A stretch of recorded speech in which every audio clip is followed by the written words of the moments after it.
أعوذ بالله من الشيطان الرجيم بسم الله الرحمن الرحيم شهر رمضان الذي أنزل فيه القرآن هدى للناس وبينات من الهدى والفرقان.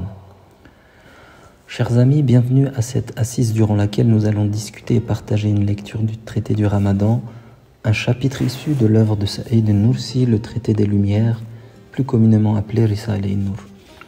Dans ce traité, Saïd Nursi présente et évoque quelques sagesses parmi tant d'autres qui découlent directement du jeûne réalisé durant ce mois sacré.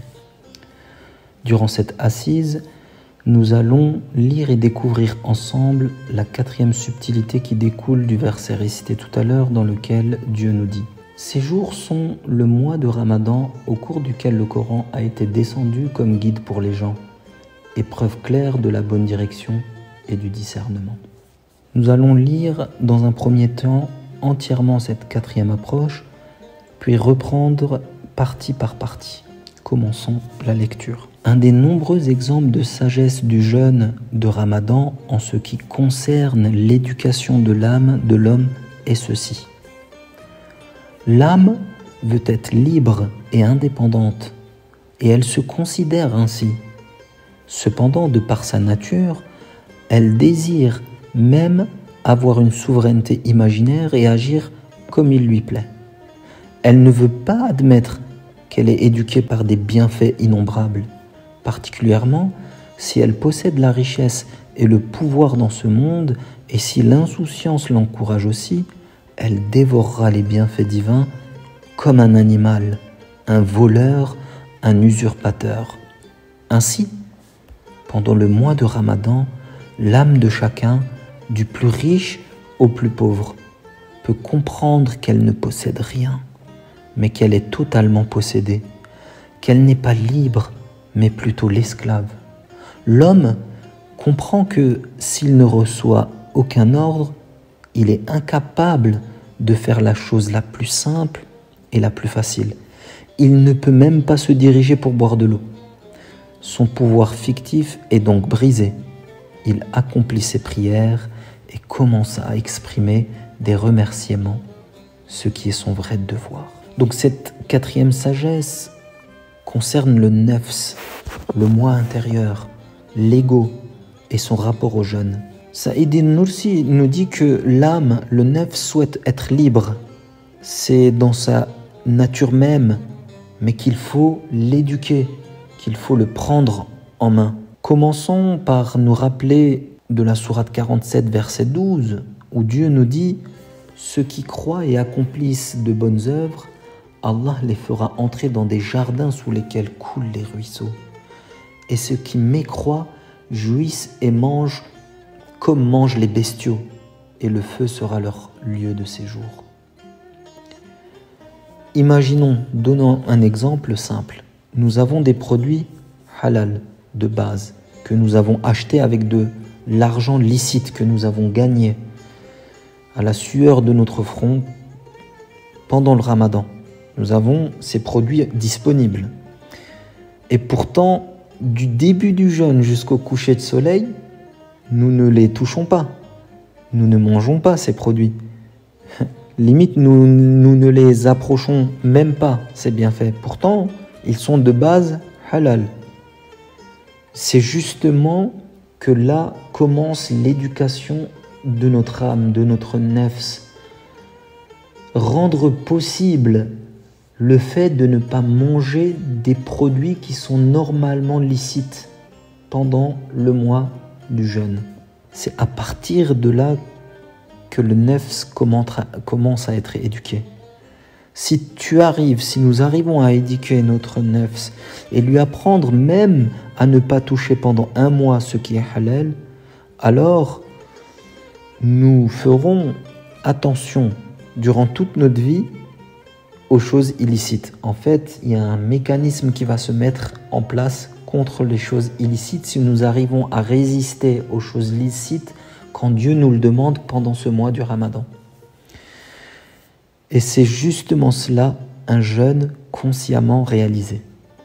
Mais oui, parce qu'il ne suffit pas juste d'arrêter de manger, il faut qu'on ait conscience de ce que nous apporte le jeûne et de ce que attend Dieu durant ce jeûne. Dans la société, il y a des hommes qui ont le pouvoir, qui donnent des ordres. Ils se pensent libres, mais en fait non. Ils sont de base Abdullah. Qu'est-ce que ça veut dire? C'est-à-dire l'esclave de Dieu, serviteur d'Allah. Nous n'avons pas la capacité de nous auto-créer à partir du néant. Nous n'avons pas la capacité, la force d'assurer une continuité vitale. Tout ceci est à Dieu. Nous sommes ses serviteurs. Effectivement, nous sommes incapables de faire fonctionner un organe sans que Dieu le fasse fonctionner. C'est impossible. Mais justement, malheureusement, souvent dans l'ignorance, dans la somnolence de l'esprit, nous oublions que nous sommes vraiment. Comme si nous appartenons à nous-mêmes, que nous pouvons faire comme bon nous semble. Et les limites entre licite et l'illicite, justement, disparaissent à ce moment-là et tout devient dangereux pour l'homme. Mais le jeûne devient alors un rempart à ça. Même si c'est pendant un laps de temps, pendant un mois, nous nous entraînons, nous éduquons notre âme contre ces déviances. Durant ce mois, vous ne pouvez même pas approcher ce qui est licite en temps normal. Prenons l'exemple d'un appareil électronique. Qu'est-ce que nous faisons lorsqu'il y a un bug sur cet appareil? Il va au service SAV où nous allons voir un spécialiste et il le réinitialise et il le remet à ses réglages d'usine.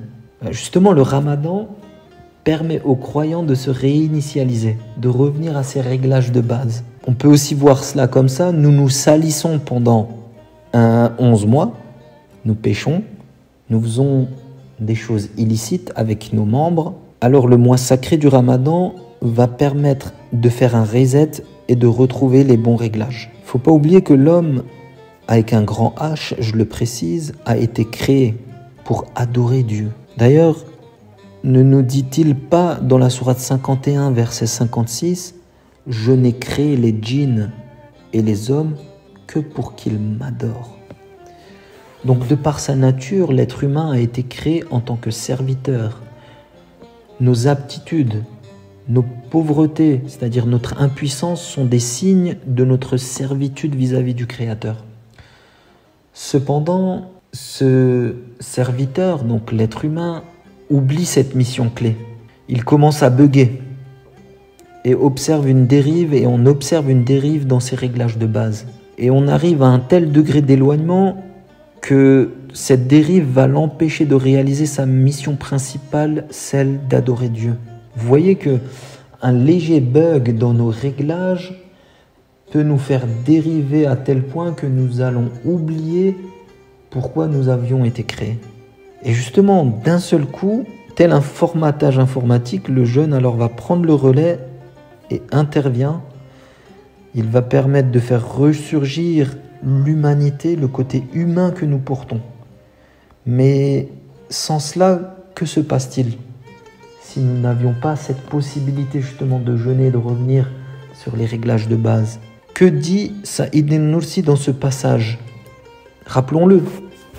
Particulièrement si elle possède la richesse et le pouvoir dans ce monde, et si l'insouciance l'encourage aussi, elle dévorera les bienfaits divins comme un animal, un voleur, un usurpateur. C'est-à-dire que nous abandonnons notre standard d'être humain et nous commençons à vivre dans les standards des animaux.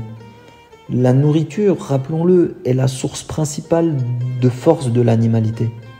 En coupant littéralement les vivres avec le jeûne, le nefs se nourrit aussi de l'abondance de cette nourriture. Donc en le coupant, lorsqu'on va le réduire, tous les sentiments, les émotions, les aptitudes d'animalité que nous portons justement en nous se retirent peu à peu et s'estompent.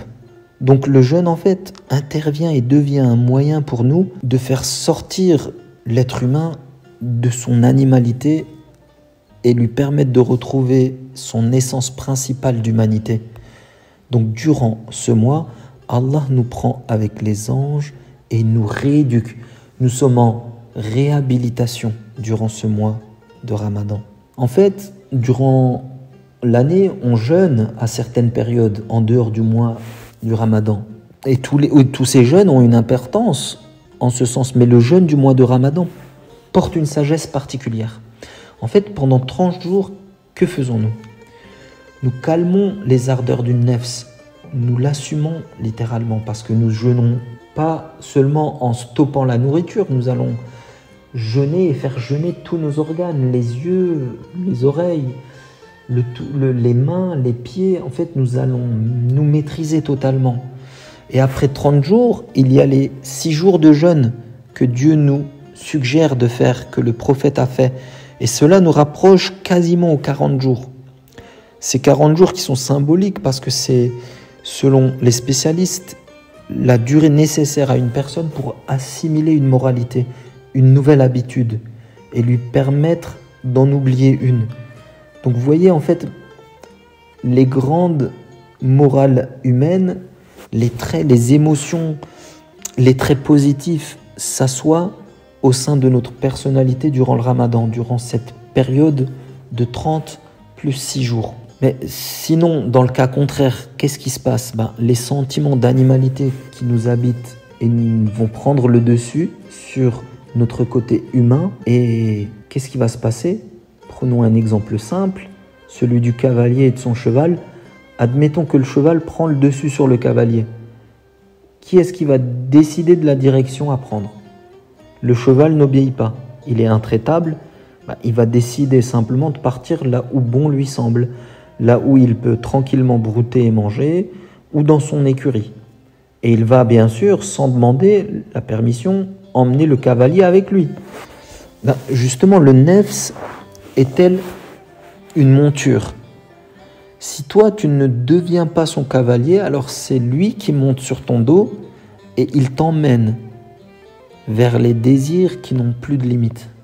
En fait, tu deviens sa monture et tu subis ses demandes. Et comment savoir si nous dirigeons notre nefs ou si c'est lui qui nous dirige?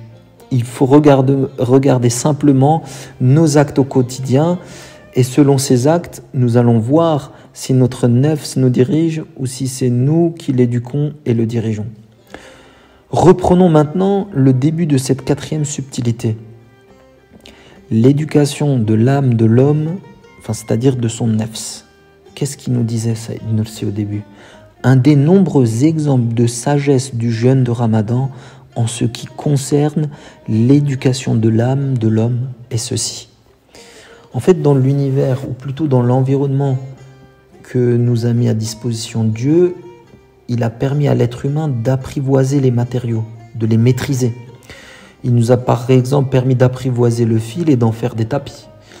Il nous a donné aussi la possibilité de maîtriser et d'apprivoiser le sable et d'en faire de la vitrerie, d'apprivoiser le pétrole et d'en faire du plastique ou d'autres applications utiles. En fait, dans tout cela, il y a l'apprivoisement de l'homme. Nous pouvons parler aussi de domestication. Mais en fait, sachez que l'apprivoisement le plus important demandé à l'homme par Dieu est justement l'apprivoisement de son nefs, de son moi intérieur. C'est ce que Dieu nous demande. C'est ce qu'il attend comme action principale de l'homme sur cette terre. Que nous maîtrisions et nous éduquons notre nefs. Qu'il devienne notre monture pour que nous puissions le diriger. Mais au contraire, si nous ne faisons pas ça, alors nous n'allons pas remplir notre mission principale, celle de trouver, face à Dieu en total serviteur, en maîtrisant nos envies et en s'éloignant de notre animalité, et d'arriver dans l'au-delà face à Dieu avec notre humanité la plus profonde, sans aucune trace de cette animalité qui nous habite. Donc développer notre aspect humain et effacer au maximum et rendre à néant cet aspect, ce fond d'animosité et d'animalité qui nous habite dans notre nature même et notre essence même d'être humain. En fait, Dieu a semé telles des graines sur terre, les êtres humains, pour que nous puissions pousser comme une plante. En laissant sous terre notre bestialité, notre animalité, en abandonnant nos envies justement bestiales, en éduquant notre âme, on va permettre à la beauté humaine, ancrée aussi dans notre âme, de surgir, de s'élever, et c'est cela qui va nous permettre de nous rapprocher de Dieu. C'est cet aspect de notre âme qui nous approche à Dieu. Ce n'est pas l'animosité et l'animalité qui nous habitent. Celle-ci, elle nous éloigne de Dieu. Donc, éduquer notre nefs pour permettre à la lumière spirituelle située dans notre âme de s'élever auprès de Dieu. Donc l'objectif principal est en réalité notre propre éducation, parce que lorsque nous éduquons notre nefs, nous nous éduquons l'éducation de notre âme à travers celle de notre nefs. Si l'homme apprivoise toutes les matières sur terre, mais qu'il n'arrive pas justement à éduquer son nefs, est-ce que cela sert alors à quelque chose? Vous maîtrisez tout sur terre, mais vous n'avez aucune parole sur votre âme, sur votre nefs. C'est lui qui vous dirige, c'est lui qui vous impose ses désirs illimités. Est-ce que maîtriser les différentes matières et apprivoiser justement toutes ces matières premières nous servent à quelque chose vis-à-vis de Dieu? Je ne pense pas. Si l'humain connaît tout, mais ne sait pas répondre à ces questions de base, qui suis-je? Pourquoi j'ai été créé? Pourquoi le Créateur m'a envoyé sur terre? Quel est mon objectif principal? Justement, si nous n'avons pas de réponse à ces questions, et si nous ne cherchons pas des réponses à ces questions, alors apprivoiser tout ce qui se trouve sur terre ne nous sert pas à grand-chose, en dehors de répondre à un besoin matériel. Vous êtes d'accord? Prenons encore un exemple de quelqu'un qui sait parfaitement conduire une voiture, mais qui ne sait pas où aller, qui ne connaît pas sa destination. Est-ce que le fait qu'il sache conduire a une importance s'il ne connaît pas sa destination? Posez-vous la question. Moi, à mon avis, il est au même niveau que quelqu'un qui ne sait pas conduire, car il n'avance pas, vu qu'il ne connaît pas l'endroit où il doit y aller. Donc si l'être humain ne connaît pas son objectif principal, il ne s'éduque pas, il n'éduque pas son âme, alors même s'il apprivoise tout ce qu'il y a dans cette planète, qu'il envoie des engins dans l'espace, dans les bas-fonds des océans, tout cela n'a aucune utilité pour obtenir la grâce de Dieu en tout cas. Car il oublie son objectif principal, celui d'adorer Dieu. Prenons un autre exemple pour exposer cela, l'exemple du prof de natation et de ses élèves. Un prof de natation envoie ses élèves à un stage de perfectionnement et fixe à chacun des objectifs. Au niveau du chronomètre, au niveau de la technique de nage. Et au retour, les élèves sont testés.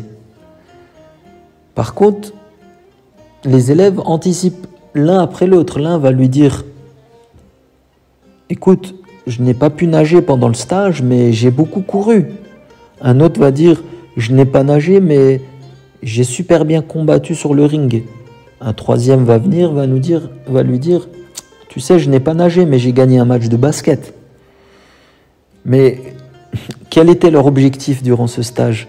Quel était l'attendu de leur prof?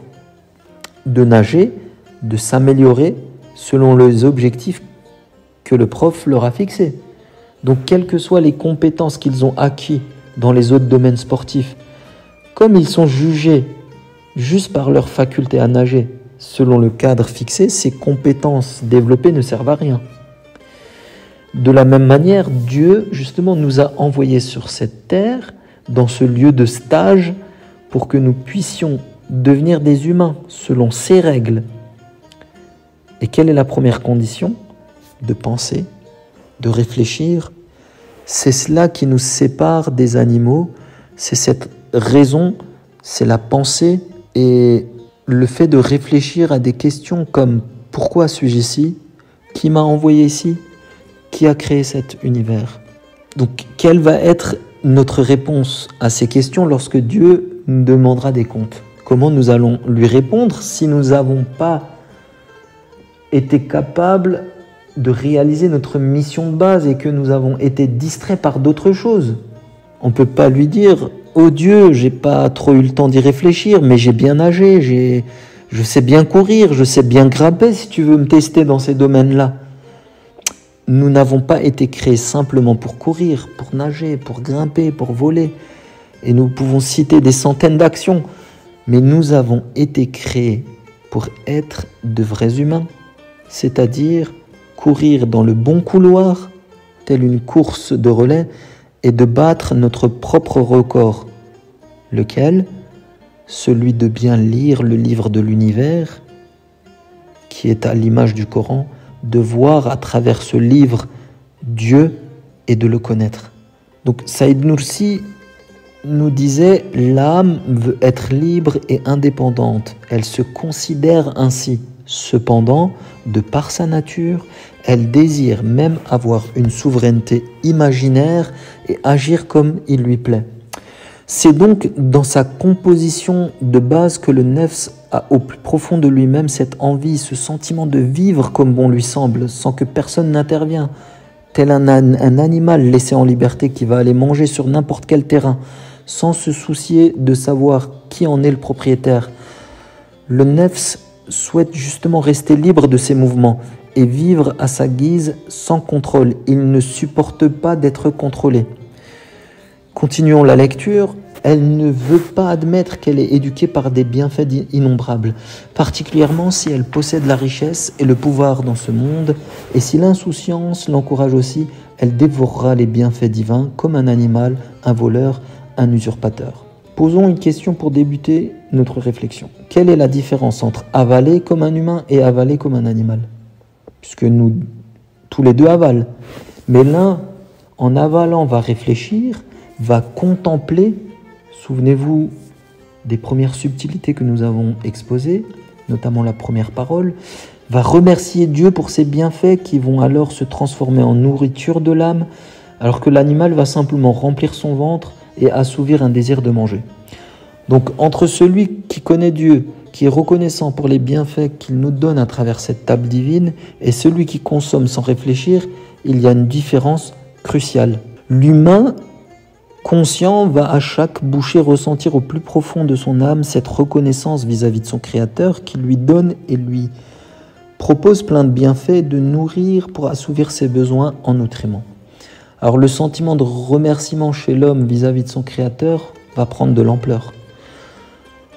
Il s'impatiente de faire ses 5 prières quotidiennes pour être encore plus proche de son Dieu. Vous voyez, avoir conscience des bienfaits que Dieu nous donne, quel impact ça a sur notre vie spirituelle. Mais s'il dévore en toute insouciance, sans y apporter une once de réflexion, tel un animal, comme le dit Saïd Nursi, tel un voleur, tel un usurpateur, il va dire que c'est le hasard, la nature qui fait les choses et qui lui donne ses bienfaits. Il va ignorer son Créateur, il va simplement voir les intermédiaires qui lui apportent ses bienfaits. De ce fait, avec cette approche de voleur, le sentiment de reconnaissance et de remerciement ne prend pas effet et ne se développe pas. L'humain a été créé à l'image d'une machine à remerciement. Vous lui donnez en matière première des bénédictions, des dons, et lui va produire des remerciements. Donc, en fait, l'homme perd ses attributs de serviteur. Il consomme tel un animal, un voleur, sans remercier Dieu, le grand fournisseur. Il ne veut pas se souvenir que c'est un créateur qui lui fournit constamment ses bienfaits. Se rappeler qu'il est sous le contrôle de Dieu, qu'il n'a aucune signification sans lui, qu'il n'a aucun pouvoir, aucune force. Il va même pousser sa réflexion en pensant que c'est lui le créateur, tel un pharaon qui disait « Demandez à Moïse s'il y a un créateur autre que moi ». Donc en fait, le jeûne du Ramadan permet à ce nefs qui se croit souverain de prendre confiance, de prendre conscience de sa petitesse, de son incapacité totale, qu'il n'est pas un souverain, mais un serviteur. Ce jeûne rappelle à notre nefs qu'il lui est interdit de s'insurger contre les attendus de son Créateur. Et il va lui faire comprendre et prendre conscience encore et encore de sa servitude vis-à-vis de Dieu. Tu es tel un enfant sans force, complètement dépendant.